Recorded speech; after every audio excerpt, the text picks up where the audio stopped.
দুলা ভাই, তাহলে তুমি আমার কাছে যেটা উপন্যাস শুনতে চাইলে, তুমি আমার শেষের কবিতা সেই উপন্যাস পড়ছি। কবি বলছে তুমি দেখতে ঠিক যেন ডানা কাটা পরি।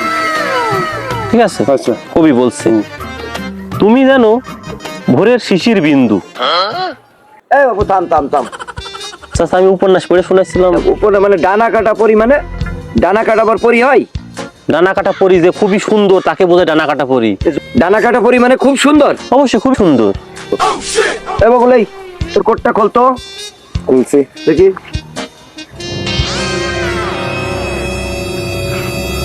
এটা ডানা কাটা পরি যদি সুন্দরই হবে, এর কি ডানা আছে? না। আমার কি ডানা আছে? আছে। হ্যাঁ, তাহলে কার সুন্দর লাগছে? আমার সুন্দর লাগছে? দুলা ভাই, কার সুন্দর লাগছে? এইটা সুন্দর লাগছে। সুন্দর লাগছে, ডান আছে তার সুন্দর লাগছে। হিসাবে তো তাই তো লাগছে। আপনি সে হ্যাঁ কিভাবে?